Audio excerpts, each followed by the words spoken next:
Hello बच्चों, my name is मोहक अग्रवाल।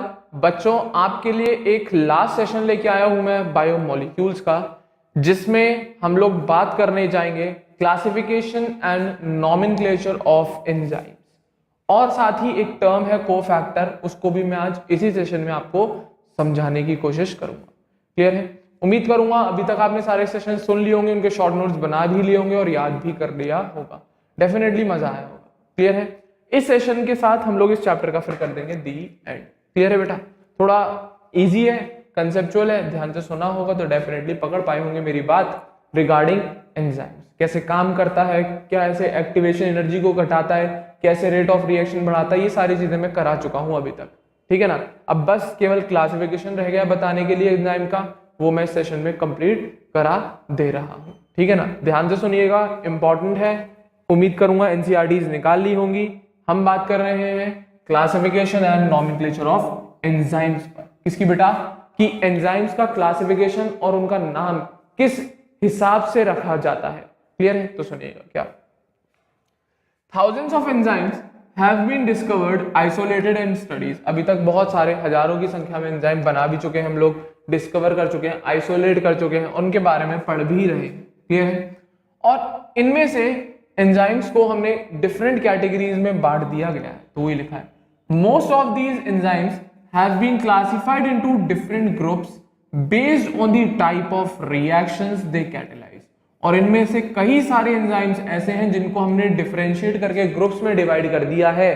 किस बेसिस पे? कि कौन सी रिएक्शन को वो कैटेलाइज करते हैं, on the basis of the reaction, on the basis of the type of reaction, कि वो एंजाइम किस टाइप की रिएक्शन को कैटेलाइज कर रहा है। उस बेसिस पे हमने डिफरेंट डिफरेंट ग्रुप्स बना दिए हैं और उन एंजाइम्स को हमने उन ग्रुप्स के अंदर रख दिया है।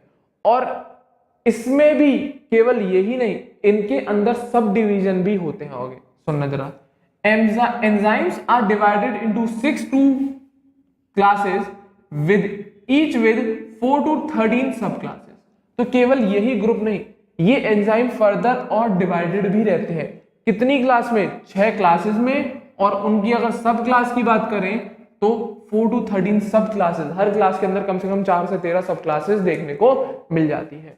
और इनका नाम बताया जाता है 4 डिजिट नंबर के according, and name accordingly with a 4 digit number. 4 digit number के हिसाब से इनका नाम दिया जाता है। क्लियर है? हाँ या ना? तो वही बोल रहा है किस बेसिस पे ग्रुप्स बनाए गए हैं, रिएक्शन के टाइप के बेसिस पे। कितने हैं? 6 बताए गए हैं यहाँ पर, और उन 6 के भी अंदर 4 से 13 सब क्लास रहती है depending on the enzyme. Depending on the enzyme, किस एंजाइम में कौन सी, या कोई क्लास ऐसी है जिसके अंदर ज्यादा सब क्लासेस है, कोई क्लास ऐसी है जिसके अंदर कम सब क्लासेस हैं। तो रेंज रहती है सब क्लासेस की 4 से 13, पर जो मेन ग्रुप है, जो मेन क्लासेस हैं, वो कितनी है? 6 क्लास बताई है एंजाइम्स के लिए। क्लियर है? उनका जो नाम है वो 4 डिजिट नंबर के हिसाब से नाम दिया जाता है। क्लियर है? चले आगे। अब उन क्लासेस के नाम सुन लो। सबसे पहली ऑक्सीडो रिडक्टेज, दूसरी ट्रांसफेरेज, तीसरी हाइड्रोलेज, चौथी लाइएजेज, पांचवी isomerase and at last ligases. तो ये बेसिक सी 6 क्लास है एंजाइम की। ये बेसिक सी 6 क्लास है एंजाइम्स की, जिसमें या किस बेसिस पर ये क्लास बनाई है? On the basis of type of reaction. किस टाइप की वो रिएक्शन है और वो एंजाइम, वो कैटलिस्ट एंजाइम एक ही बात है, उस रिएक्शन को कैटेलाइज कर रहा है। तो उस एंजाइम को हमने उस रिएक्शन के अकॉर्डिंग उस क्लास में डाल दिया गया है। तो ये क्लासेस किस बेसिस पे बताई गई है? On the type of reaction के बेसिस पे। किस बेसिस पे बच्चा पार्टी? टाइप ऑफ रिएक्शन के बेसिस पे ये क्लास बनाई गई। ठीक है ना? तो क्लास फर्स्ट कौन सी है? ऑक्सीडो रिडक्टेज या फिर डिहाइड्रोजिनेज। क्या? डिहाइड्रोजिनेज। क्लियर है? तो सुनना जरा। Enzymes which catalyse oxido reduction between 2 substrate S and S dash. ये 2 सबस्ट्रेट है, S और S डैश। तो वो एंजाइम्स जो 2 सबस्ट्रेट की ऑक्सीडेशन और रिडक्शन रिएक्शन को कैरी आउट करवाए, उन एंजाइम्स को हम ऑक्सीडो रिडक्टेज कहते हैं। तो वही है, एक सब्सटेंस तो क्या होगा, या एक सबस्ट्रेट तो क्या होगा? रिड्यूस, और दूसरा क्या होगा? ऑक्सीडाइज। ऑपोजिट जाओगे तो अब ये क्या होगा? ऑक्सीडाइज, ये क्या होगा? रिड्यूस। क्लियर है? तो ऑक्सीडेशन और रिडक्शन दोनों रिएक्शन चल रही होगी। इसका रिडक्शन हो रहा है, इसका ऑक्सीडेशन हो रहा है। उल्टी साइड में इसका ऑक्सीडेशन होगा, उसका रिडक्शन होगा। That's it. क्लियर है? हाँ या ना? तो ऐसी एंजाइम्स जो दो सबस्ट्रेट में एक का तो रिडक्शन करा रही हो और एक का ऑक्सीडेशन करा रही हो।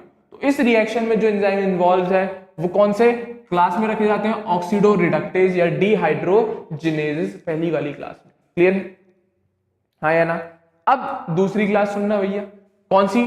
ट्रांसफरेजेस। अब ये कौन सी क्लास है सर, इसमें क्या होता है?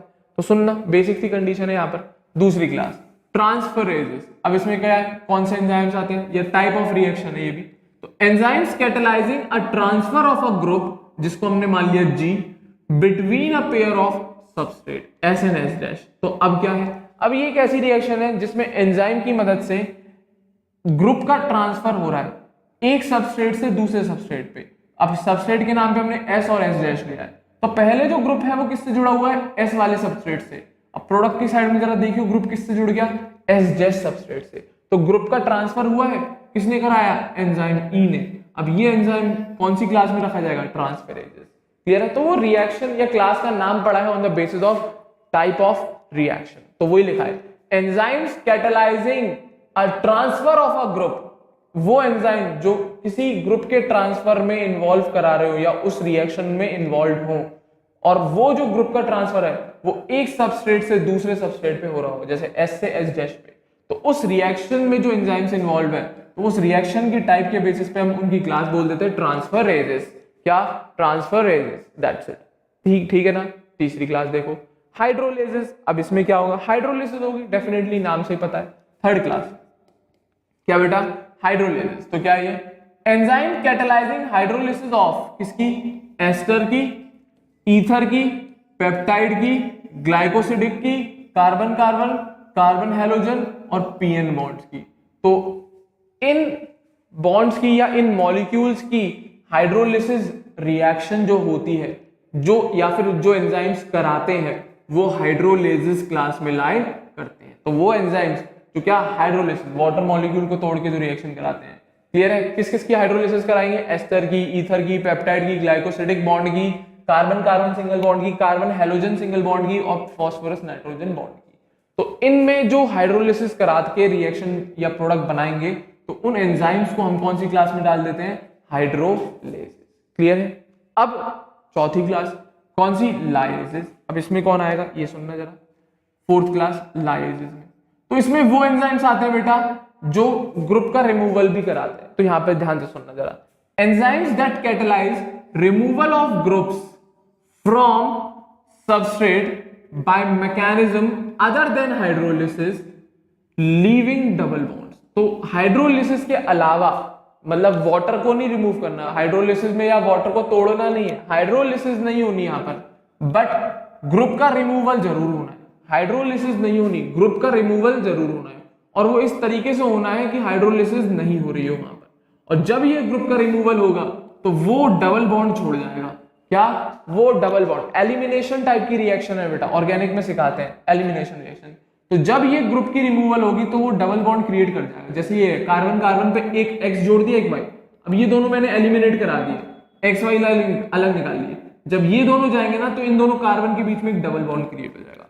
तो इस टाइप की जो रिएक्शन होती है एलिमिनेशन वाली, हाँ या ना, जब ग्रुप एलिमिनेट हो जाते हैं और अनसैचुरेशन क्रिएट कर जाते हैं, डबल बॉन्ड लगा जाते हैं, तो इस टाइप की जो रिएक्शन में एंजाइम्स इन्वॉल्व होते हैं वो लाइसिस की कैटेगरी में, हाइड्रोलिसिस नहीं होते, वो लाइसिस की कैटेगरी में आते हैं। क्योंकि हाइड्रोलिसिस जो है वो हाइड्रोलिसिस कराते हैं, ना कि रिमूवल ऑफ ग्रुप, ना कि रिमूवल ऑफ ग्रुप। क्लियर है? तो याद रखना, तो लाइसिस की कैटेगरी में वो एंजाइम्स आते हैं जो ऐसी रिएक्शंस में इन्वॉल्व हो जिसमें सबस्ट्रेट पे से ग्रुप का रिमूवल होके उस सबस्ट्रेट में डबल बॉन्ड आ जाए, उस सबस्ट्रेट में डबल बॉन्ड की कंडीशन आ जाए। That's it. तो ये फोर्थ कैटेगरी हो गई भैया लाइसिस।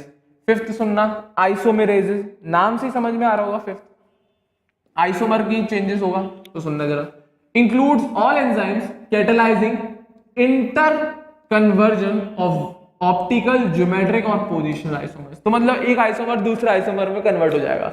जिन बच्चों ने पढ़ रखी ऑर्गेनिक केमिस्ट्री उन्हें समझ में आ रहा होगा ऑप्टिकल आइसोमेरिज्म, ज्योमेट्रिकल आइसोमेरिज्म और पोजिशनल आइसोमेरिज्म। तो जब एक आइसोमर दूसरे आइसोमर में कन्वर्ट होता है तो उस इंटर कन्वर्जन के टाइम पे जो एंजाइम्स यूज होते हैं वो सारे के सारे आइसोमेरेसिस क्लास में आते हैं। वो सारे के सारे एंजाइम आइसोमेरेसिस क्लास में आते हैं। That's it. तो ये बेसिक सी कंडीशन आइसोमेरेसिस की क्लियर है। अभी जिसको नहीं पता ऑर्गेनिक वो सीख जाएगा, कोई टेंशन की बात नहीं है, पर ऑर्गेनिक जिसने पढ़ रखी है आइसोमेरिज्म उसको समझ में आ रहा होगा ऑप्टिकल, ज्योमेट्रिकल और पोजिशनल आइसोमेरिज्म की बात क्लियर है। हाँ या ना। 6th क्लास देखना, ये कौन सी है? लाइगेज। अब भाई ये लाइगेजेस अलग है और लाइजेस अलग है। अब लाइगेजेस अलग चीज होती है और लाइजेस अलग चीज है। अब इसमें क्या होगा? लाइगेज मतलब होता है जोड़ना, लाइजेस मतलब होता है तोड़ना। अब यहां पर हम ग्रुप को ऐड करें तो सुनना जरा, enzyme catalysing the linking together of two compounds. किसकी? दो कंपाउंड को जोड़ने में जो एंजाइम इन्वॉल्व होते हैं वो लाइगेजेस की कैटेगरी में आते हैं। जैसे कि enzyme which catalyse joining of carbon oxygen bond, carbon sulphur bond, carbon nitrogen bond, phosphorus oxygen bond. तो भाई ये वो एंजाइम्स हैं जो किन रिएक्शंस में इन्वॉल्व है? जो रिएक्शंस में सबस्ट्रेट ज्वाइन हो रहे होंगे, जिन रिएक्शंस में सबस्ट्रेट ज्वाइन हो रहे होंगे, तो उस रिएक्शन में जो इन्वॉल्व एंजाइम्स है वो लाइगेजेस की कैटेगरी में आते हैं। तो ये बेसिक सी 6 क्लास के बारे में बता रखा है जिसमें एंजाइम्स, या ये वो 6 क्लासेस बता रखी हैं जिनमें हम लोग एंजाइम्स को डिवाइड करते हैं। और ये क्लासेस किस बेसिस पे बनाई है? On the basis of type of reaction. किसके बेसिस पे? Type of reaction. पहली कौन सी? ऑक्सीडो रिडक्टेज या डिहाइड्रोजनेजेस। किसमें क्या? ये कौन सी रिएक्शन है जिसमें सबस्ट्रेट, एक सबस्ट्रेट का तो ऑक्सीडेशन होता है, दूसरे का रिडक्शन। दूसरी ट्रांसफरेजेस, इसमें एक सबस्ट्रेट से ग्रुप दूसरे सबस्ट्रेट पे ग्रुप पे ट्रांसफर हो जाता है। क्या? एक सबस्ट्रेट से ग्रुप का ट्रांसफर दूसरे सबस्ट्रेट पे हो जाता है। हाइड्रोलिसिस में हाइड्रोलिसिस रिएक्शन हो जाती है। लाइसिस में ग्रुप का रिमूवल होता है पर हाइड्रोलिसिस नहीं होती, और उस ग्रुप के रिमूवल की वजह से अनसैचुरेशन आ जाता है। आइसोमेरेसिस में एक आइसोमर दूसरा आइसोमर में कन्वर्ट होता है। लाइगेजेस में दो सबस्ट्रेट की ज्वाइनिंग हो जाती है। तो इन टाइप ऑफ रिएक्शन में जो एंजाइम्स इन्वॉल्व हैं तो उस बेसिस पे इन क्लासेस का नाम दे दिया गया है। तो इसमें जो एंजाइम्स आएंगे इस टाइप की रिएक्शन में उन्हें हम ऑक्सीडो रिडक्टेज या डिहाइड्रोजिनेजेस बोलेंगे। इसमें जो आएंगे वो ट्रांसफरेजेस की कैटेगरी, इसमें जो आएंगे वो हाइड्रोलेजेस की कैटेगरी, लाइजेस की कैटेगरी, आइसोमेरेजेस की कैटेगरी और लाइगेजेस की कैटेगरी। तो on the basis of type of reaction ये 6 क्लास बनाई गई है एंजाइम्स के लिए। अब इन क्लासेस के अंदर भी सब क्लास होंगी वो बात की बात है, वो है नहीं इतना डिटेल में क्या। इन क्लासेस के अंदर भी आगे की जो क्लासेस होंगी वो बात की बात है, ठीक है। उम्मीद करूंगा यहां तक क्लियर होगा। तो ये बात थी भैया क्लासिफिकेशन की। नॉमेनक्लेचर आप क्या है नहीं, तो मैं केवल बस ये बता दे रहा हूँ 4 डिजिट नंबर से हम लोग नाम देते हैं। अब उसको ज्यादा जरूरत नहीं है ही नहीं ना किताब में, क्या फालतू में टाइम वेस्ट करूं मैं। क्लियर है। तो नेम अगर दिया भी जाता है तो जैसे हम लोग जनरली पढ़ते हैं बायोलॉजी में बाइनोमियल नॉमेनक्लेचर होता है, पर यहाँ पर 4 डिजिट नंबर से नाम दिया जाता है, 4 डिजिट नंबर से नाम दिया जाता है। That's it. क्लियर है। तो ये बात थी भैया क्लासिफिकेशन, और ये नॉमेनक्लेचर ही हो गया। आइसोमेरेजेस, लाइगेजेस हमने बोल दिया। क्लियर है। किसका? एंजाइम्स का। उम्मीद करूंगा पकड़ पाए होंगे मेरी बात। क्लियर है। कितनी क्लास? 6, और हर क्लास में सब क्लासेस 4 से 13 हो सकती हैं। क्लियर है। मेन है 6 क्लासेस हैं, किस बेसिस पे? टाइप ऑफ रिएक्शन के बेसिस पे। अब हर क्लास में कम से कम 4 से 13 सब क्लासेस हो सकती हैं। तो ये बात हुई classification and nomenclature of enzymes की, ठीक है ना। उम्मीद करूंगा यहां तक सारी बातें क्लियर होंगी। आगे बढ़े। अब मैं बात कर रहा हूं एक और नया टर्म है कोफैक्टर। इसके बारे में सुनना, ये क्या मतलब है, ये है क्या? बहुत बढ़िया चीज है, ये बहुत इंपॉर्टेंट है। एंजाइम का बहुत इंपॉर्टेंट पार्ट होता है कोफैक्टर। एंजाइम का बहुत इंपॉर्टेंट पार्ट होता है बेटा कौन? कोफैक्टर। ध्यान से सुनना। कोफैक्टर देखना भाई, अब बहुत सिंपल कंडीशन है। अब एंजाइम का ये बहुत इंपॉर्टेंट पार्ट होता है बेटा कोफैक्टर, ठीक है ना। तो सुनना, जनरली अभी तक हम लोगों ने ये पढ़ा है एंजाइम्स आर प्रोटीन, मतलब ये पॉलीपेप्टाइड की चेन के बने हुए होते हैं, तो वही लिखा है enzymes are composed of one और सेवरल पॉलीपेप्टाइड चेन्स, मतलब एक या एक से ज्यादा पॉलीपेप्टाइड या प्रोटीन की चेन के बने हुए होते हैं एंजाइम्स।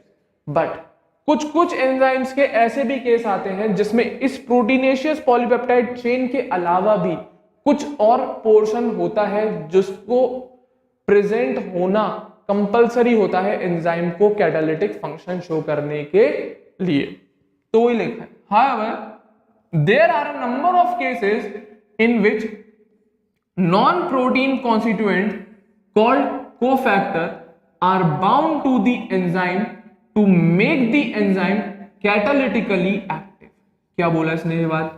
तो अभी तक हम लोग ये जानते हैं कि एंजाइम मोस्टली प्रोटीन्स होते हैं, तो डेफिनेटली उसके अंदर सेवरल पॉलीपेप्टाइड चेन मिलेंगी। बट एंजाइम के केस में बहुत सारे ऐसे केसेस हैं जिसमें उसके अंदर नॉन प्रोटीनेशियस कॉन्स्टिट्यूएंट, जिसको आप कोफैक्टर के नाम से जानते हो, वो भी प्रेजेंट होना कंपलसरी होता है। क्योंकि अगर ये नहीं होगा, कोफैक्टर नहीं होगा, तो एंजाइम अपना कैटालिटिक एक्शन शो नहीं कर पाएगा। तो वही लिखा है। However, there are number of cases in which non-protein constituent called cofactor are bound to the enzyme, enzyme से जुड़े हुए रहते हैं, जिसकी वजह से ही एंजाइम अपना कैटालिटिकली एक्टिव फंक्शन शो कर पाता है। क्लियर है? और इन नॉन प्रोटीनेशियस पार्ट को, किसी एंजाइम के इस नॉन प्रोटीनेशियस पार्ट को हम क्या कहते हैं? कोफैक्टर। क्या कहते हैं बेटा? कोफैक्टर। तो इन शॉर्ट अब एंजाइम दो पार्ट से मिलकर बनेगा। अब एंजाइम में आपको दो पार्ट मिल गए, एक मिल गया प्रोटीन, एक मिल गया नॉन प्रोटीनेशियस पार्ट। अब प्रोटीनेशियस पार्ट को हम बोलते हैं बेटा, यहां पे आगे जाके लिखा हुआ एपो एंजाइम। तो सुनना, इन दीज इंस्टेंसेस, मतलब इस टाइप के केसेस में, the protein portion of the enzyme is called the apo enzyme. क्या? इस प्रोटीन पोर्शन को हम बोलते हैं एपो एंजाइम। क्लियर है? और ये जो नॉन प्रोटीनेशियस पार्ट है, इसको हम बोलते हैं कोफैक्टर। क्या बोलते हैं बेटा? कोफैक्टर। क्लियर है? क्या बोलते हैं बेटा? कोफैक्टर। हाँ या ना? और हाँ, एक बात और, अब ये कोफैक्टर भी बेटा तीन तरीके का, मतलब वो सब ही असल में उन सबका ही मतलब कोफैक्टर ही होता है। ये कोफैक्टर भी तीन तरीके से हम बोल सकते हैं। किसी किसी केस में ये कोफैक्टर प्रोस्थेटिक ग्रुप का काम करता है, प्रोस्थेटिक ग्रुप का काम करता है। किसी किसी केस में ये बेटा कोएंजाइम की तरह बिहेव करता है। जगह नहीं है, मैंने नीचे करके लिख दिया है कोएंजाइम। ठीक है बेटा? किसकी तरह? कोएंजाइम की तरह बिहेव करता है। और कभी कभी ये मेटल आयंस भी होते हैं, पर प्रोटीन नहीं होंगे, पर प्रोटीन नहीं होंगे। तो हमें ये पता लग गया कि एंजाइम दो पार्ट से मिलकर बना हुआ होता है, एक प्रोटीनेशियस पार्ट, एक नॉन प्रोटीनेशियस पार्ट। अब नॉन प्रोटीनेशियस पार्ट में कौन होगा? कोफैक्टर होगा। अब ये कोफैक्टर तीन तरीके के होते हैं, या तो प्रोस्थेटिक ग्रुप होगा, या कोएंजाइम होगा, या मेटल आयन। अब इनमें फर्क क्या है? तो है तीनों के तीनों कोफैक्टर ही है, ये तीनों के तीनों कोफैक्टर। तो हम ये बोल सकते हैं एंजाइम काय का बना है? Apo enzyme plus prosthetic group, बिल्कुल सही। एंजाइम काय का बना है? एपो एंजाइम प्लस कोएंजाइम, बिल्कुल सही। एंजाइम काय का बना है? Apo enzyme plus metal ion. या फिर आप इनके लिए अल्टीमेट ये बोल दो, enzyme is made up of proteinaceous part called apo enzyme and a non proteinaceous part called cofactor. असल में ये सब कोफैक्टर ही होते हैं, ये सारे के सारे कोफैक्टर ही होते हैं। तो वही लिखा है, three kinds of cofactor may be identified. पहला प्रोस्थेटिक ग्रुप, दूसरा coenzyme and at last metal ions. Clear है? और कोफैक्टर क्या करते हैं? किसी एंजाइम को कैटालिटिकली एक्टिव बनाते हैं। ये है तो एंजाइम अपना कैटालिटिक फंक्शन शो कर पा रहा है, और ये नहीं है तो एंजाइम अपना कैटालिटिक फंक्शन शो नहीं कर पा रहा होगा। डेफिनेटली एपो एंजाइम भले ही क्यों ना हो, घंटा कोई फर्क नहीं पड़ेगा, क्योंकि दोनों पार्ट होना जरूरी है, एपो एंजाइम भी और कोफैक्टर वाला पार्ट भी। तो कुछ नहीं, cofactor is a part of enzyme. और कैसा पार्ट? नॉन प्रोटीनेशियस पार्ट, जिसकी प्रेजेंस की वजह से एंजाइम के पास अपनी कैटालिटिक एक्टिविटी या कैटालिटिक नेचर आता है। और ये कोफैक्टर भी तीन तरीके के, प्रोस्थेटिक ग्रुप, कोएंजाइम और मेटल आयन। हर केस में अलग अलग होगा। अब किस केस में हम प्रोस्थेटिक ग्रुप क्यों कह रहे हैं, कोएंजाइम क्यों कह रहे हैं, मेटल आयन तो समझिए, जब मेटल आयन होगा डायरेक्ट। अब इन दोनों में क्या फर्क है, ये सारी चीजें बताएंगे। अब ये कोफैक्टर किस केस में कैसे काम करता है, वो सारी चीजें आएंगी। क्लियर है? प्रोस्थेटिक ग्रुप कब बोलते हैं किसी कोफैक्टर को, वो देखना। ठीक है ना? सबसे पहला प्रोस्थेटिक ग्रुप की बात कर रहा हूं। तो ये प्रोस्थेटिक ग्रुप बेटा कोफैक्टर है। अब कैसे डिफरेंशिएट करेंगे हम ये बाकी कोफैक्टर्स से? तो सुनना, होता क्या है, ये सब के सब कोफैक्टर है, prosthetic group, coenzyme and metal ion. ठीक है ना? जिनकी प्रेजेंस होना जरूरी है। तो अब मैं बात कर रहा हूं प्रोस्थेटिक ग्रुप। अब ये है क्या? ये एक टाइप के ऑर्गेनिक कंपाउंड है बेटा। प्रोस्थेटिक ग्रुप और कुछ नहीं, एक टाइप के ऑर्गेनिक कंपाउंड है and are distinguished from other cofactors in that they are tightly bound to the apoenzyme. अब इनका जब हम डिफरेंशिएशन करते हैं कि किस तरीके से, किस रिस्पेक्ट में ये डिफरेंट है बाकी कोफैक्टर्स से, इनका रिस्पेक्ट, जिस रिस्पेक्ट में डिफर करते हैं वो है इनका लिंकेज का तरीका या बॉन्डिंग का तरीका। क्या? एपो एंजाइम से ये जो प्रोस्थेटिक ग्रुप होता है पीजी, ये बहुत टाइटली बाउंड होता है। कैसे होता है? टाइटली बाउंडेड रहता है बहुत। ठीक है ना बेटा, याद रखना। बाकी का कोई भी कोफैक्टर एपो एंजाइम से टाइटली बाउंडेड नहीं रह पाता। क्लियर है? केवल प्रोस्थेटिक ग्रुप ही ऐसे कोफैक्टर्स हैं जो एपो एंजाइम से टाइटली बाउंडेड रहते हैं। क्लियर है? जैसे कि एग्जांपल के तौर पे दे रखा है, इन peroxidase and catalase which catalyze the breakdown of hydrogen peroxide to water and oxygen। तो इनके केस में बात कर रहा है, peroxidase and catalase, इस कैटलिस्ट के केस में बात कर रहा है। क्लियर है? इनके अंदर जो हीम एक कंपाउंड है बेटा, ऑर्गेनिक कंपाउंड है, हीम एक ऑर्गेनिक कंपाउंड है।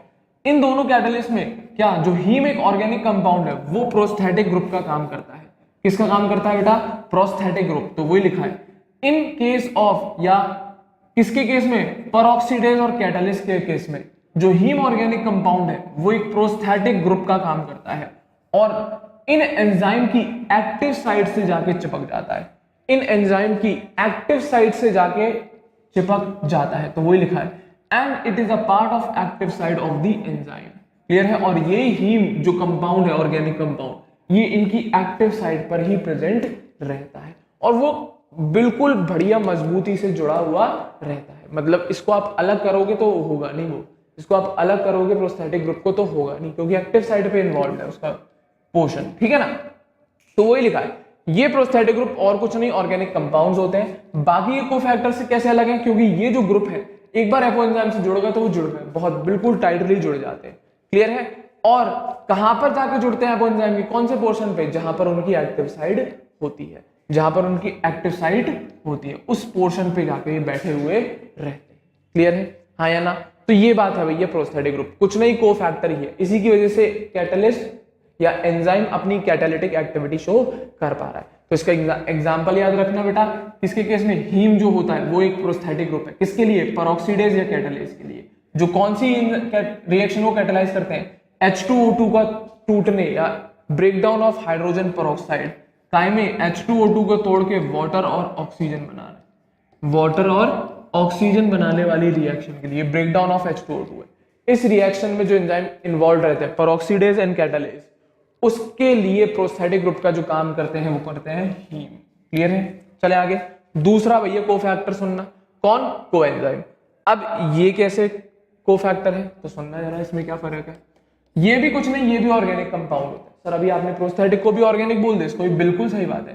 प्रोस्थेटिक भी ऑर्गेनिक कंपाउंड है और कोएंजाइम्स भी ऑर्गेनिक कंपाउंड है। क्लियर है? बस फर्क है छोटा सा इन दोनों में, तो सुनना जरा। Coenzymes are also organic compound, but their association with the apoenzyme is only transient। जरूरत के हिसाब से, जब जरूरत है तभी होता है, और ट्रांजिएंट मतलब वेरिएबल। क्योंकि कोएंजाइम भले ही ऑर्गेनिक कंपाउंड है पर इसका जो एसोसिएशन है किसके साथ? एपोएंजाइम। क्योंकि कोफैक्टर कैसे जुड़ रहे हैं? एपोएंजाइम से तो जुड़ रहे हैं, प्रोटीनेशियस पार्ट से। बट इन कोएंजाइम का जो एसोसिएशन होता है एपोएंजाइम के साथ वो ट्रांजिएंट होता है, मतलब चेंज हो जाता है। और कब होता है? जरूरत के हिसाब से। कौन सी जरूरत होगी? डेफिनेट रिएक्शन को कैटलाइज कराने के लिए तभी आएगा, नहीं तो नहीं। जरूरत नहीं है, ये नहीं कि हमेशा एपोएंजाइम के साथ जुड़ा हुआ रहेगा, नहीं। जब जरूरत है, जब कैटालिसिस करानी है तब आएगा, जुड़ जाएगा, बस काम कराने के टाइम पे आता है, नहीं तो बेफालतू में नहीं बैठेगा। हाँ या ना? तो वही लिखा है, कोएंजाइम भी ऑर्गेनिक कंपाउंड है, बस फर्क ये है कि इनकी जो एसोसिएशन होती है एपोएंजाइम के साथ ये केवल ट्रांजिएंट, कुछ समय के लिए ही होती है। और कब होती है? Usually occurring during the course of catalysis, जब रिएक्शन चल रही होगी कैटालाइसिस वाली। कैटालाइसिस मतलब जब कैटालिस्ट इन्वॉल्व होकर रिएक्शन करा रहा होगा, तो केवल उसी टाइम पीरियड के लिए आके एपोएंजाइम से जुड़ता है कोएंजाइम, जब कैटालाइसिस रिएक्शन चल रही होगी। क्लियर है? तो वो आगे और सुनना। Furthermore coenzyme serve as a cofactor in a number of different enzyme catalysed reaction. और यही नहीं कि ये कोएंजाइम बेटा बहुत सारी डिफरेंट कैटालाइज जिसमें कैटालिस्ट इन्वॉल्व है उन रिएक्शन में पार्टिसिपेट कर सकता है। एपोएंजाइम में नहीं हो सकता, एपोएंजाइम में सॉरी प्रोस्थेटिक ग्रुप में ऐसा नहीं हो सकता, क्योंकि प्रोस्थेटिक ग्रुप एक बार एपोएंजाइम से जाके जुड़ गया तो उसकी एसोसिएशन परमानेंट हो गई, वो टूट नहीं पाएगा। वो ये नहीं होगा बीच में निकल के कहीं और दूसरी जगह चला जाए, उसमें जरूरत के हिसाब से नहीं, वो जुड़ गया तो जुड़ गया। पर कोएंजाइम केवल तभी जुड़ता है जब वो रिएक्शन कैटालाइसिस शो कर रही होती है। और इसी के साथ साथ कोएंजाइम के पास एक और बेहतरीन काम होता है, ये ऐसा कोफैक्टर की तरह काम कर सकता है जो number of different enzyme catalyse reaction में पार्टिसिपेट कर सकता है। एपोएंजाइम और जब प्रोस्थेटिक ग्रुप है तो वो बहुत सारी डिफरेंट कैटलाइज रिएक्शन में पार्टिसिपेट नहीं कर सकता, पर कोएंजाइम कर सकता है। क्यों? क्योंकि तभी जा रहा है उस रिएक्शन में जब जरूरत है। एक रिएक्शन को जरूरत है, वो जाके काम करेगा, हट गया वहां से, फिर दूसरी रिएक्शन को जरूरत है तो वहां पर चला गया। तो वो कोएंजाइम का केस बहुत बेहतरीन रहता है, क्योंकि ये ट्रांजिएंट होता है एसोसिएशन में एपो एंजाइम के साथ। जब जरूरत है तभी आ रहा है, नहीं तो फालतू में नहीं है, नहीं तो उस टाइम पे दूसरी रिएक्शन की हेल्प करेगा। तो वही चीज है। क्या? फर्दर मोर, बहुत इंपॉर्टेंट पॉइंट लिखा हुआ है, क्या?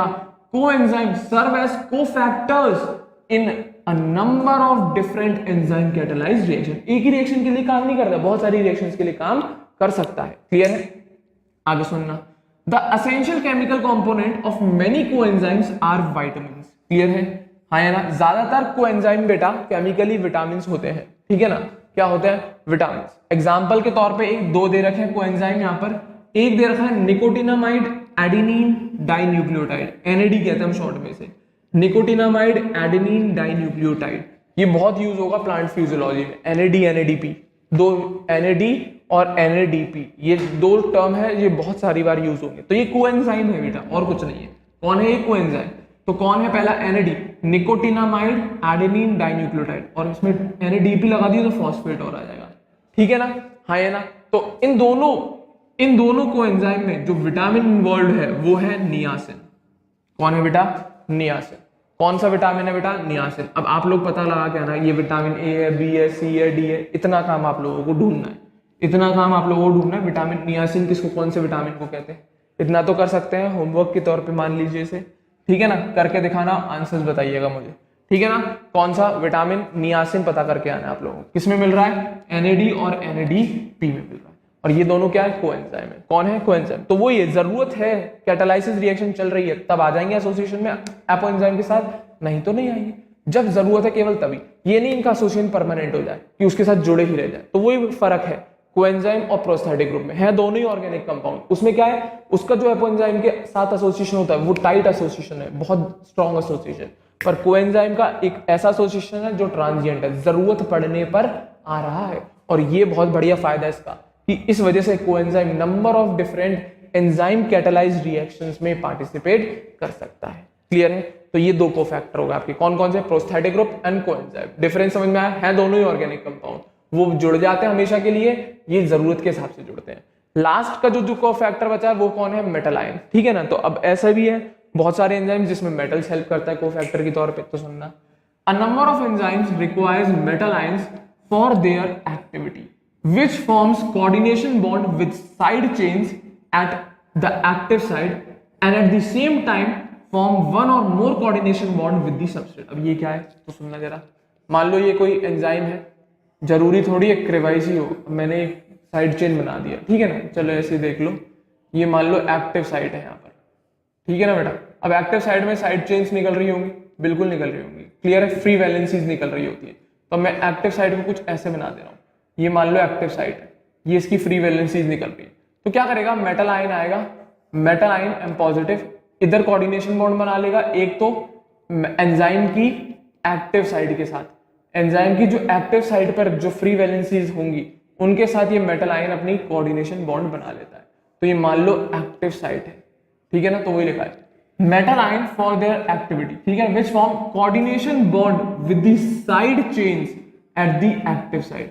एक्टिव साइड पे जो साइड चेन्स निकल रही होंगी, एक्टिव साइड पे जो फ्री वैलेंसीज निकल रही होंगी, तो ये मेटल आयन आएगा, अब इनके साथ कोऑर्डिनेशन बॉन्ड बना लेगा, हाँ या ना? और उसी टाइम पर ही ये मेटल क्या सबस्ट्रेट जो है आपका उसके साथ भी कोऑर्डिनेशन बॉन्ड बना लेता है। तो यहाँ पर मेटल आयन बैठा है और आगे सबस्ट्रेट इसी मेटल आयन से जुड़ता है, डायरेक्ट एक्टिव साइड से नहीं जुड़ रहा, इस मेटल आयन की हेल्प से जुड़ रहा है। क्लियर है? डायरेक्ट सबस्ट्रेट एक्टिव साइड से नहीं जुड़ रहा, इस मेटल आयन की हेल्प से जुड़ रहा है। तो वही लिखा है A number of enzymes require metal ions for their activity, which forms coordination bond with the side chain at the active side। इस एक्टिव साइड की जो साइड चेन है उसके साथ मेटल आयन अपना कोऑर्डिनेट बॉन्ड बना लेता है एक तरफ से, और उसी टाइम पे दूसरी तरफ से ये सबस्ट्रेट के साथ भी बॉन्ड बना लेता है। And at the same time form one or more coordination bond with the substrate. Clear है? तो इस मेटल आयन की मदद से ये सबस्ट्रेट इस एक्टिव साइड पे जुड़ जाता है, तो रिएक्शन हो जाएगी। क्लियर है? एग्जाम्पल के तौर पर दे रखा है जिंक।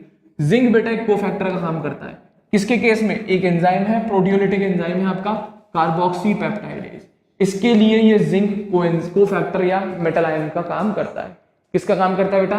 कोफैक्टर का काम करता है। Metal ions are also cofactor. किसके लिए एग्जांपल आगे? कार्बोक्सी पेप्टाइडेज के केस में। That's it. प्रोटियोलिटिक एंजाइम होता है। कौन सा एंजाइम होता है? Proteolytic enzyme. तो ये बेटा 3 टाइप के आपके कोफैक्टर्स थे। कौन कौन से? Prosthetic group. कौन कौन से बेटा? Prosthetic group, coenzyme and metal ion. Clear है?